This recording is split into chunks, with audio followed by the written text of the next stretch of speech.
In episode 7 of Shogun, Toranaga shocked us all when he surprisingly surrendered to his half brother and the Council of Regents. The landscape of the show has totally changed between the endings of episodes 6 and 7. At the end of episode 6, Toranaga announced that the Crimson Sky plan was a go and that his forces will storm Osaka and he will take control of the realm as the Shogun. We soon find out that this plan will be futile unless he has the help of his half brother, Saeki. We hardly have a chance to meet Saeki before he betrays Toranaga and becomes seemingly one of our latest antagonists. Not only does he not join forces with Toranaga, but he reveals he has aligned himself with Ishido and the Council of Regents. Saeki has Toranaga's army surrounded and has Toranaga and his companions trapped. He tells Toranaga that he is to surrender and turn himself over to Saeki, who will escort him to Osaka for judgment.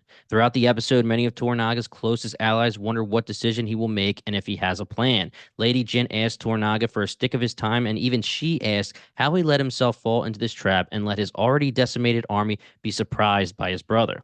She assumes he must have a plan, which many of us viewers also hope is true. More on that in the next episode. But he assures her that his time is almost up and he can't fight fate. In a shocking turn of events, Toranaga reveals to his allies and his half-brother that he will be surrendering to the regents, stating no one has the right to destroy the realm, even in the presence of evil. Toranaga's decision was not well received by his men, particularly John Blackthorne, who pointed out that they would all die now that their lord has seemingly given up.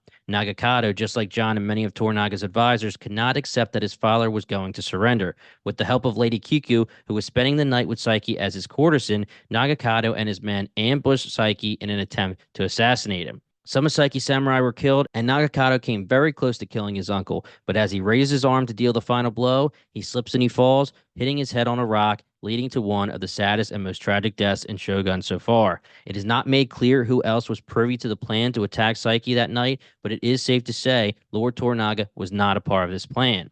Nagakado was a young kid dreaming about glory, honor, and his dad's affection. Similar to what happened at the end of episode 4, Nagakado's young ambition made him take rash action and it ended up costing him his life. Even if he succeeded in killing Saeki, there was no telling what would have happened next because Saeki's army would still be looming over Toranaga and his allies. According to Toranaga, even though there is an evil to be fought, he will not do it at the risk of dividing the realm. Will his son's tragic death change his plans? Was he actually ever going to surrender to his brother? Our latest tinfoil hat theory is that this was all a ruse and that Saeki and Toranaga are actually working on a plan together. But more on that in the next video. In the meantime, please hit that subscribe button so you don't miss out on any of our future videos. Until next time, guys.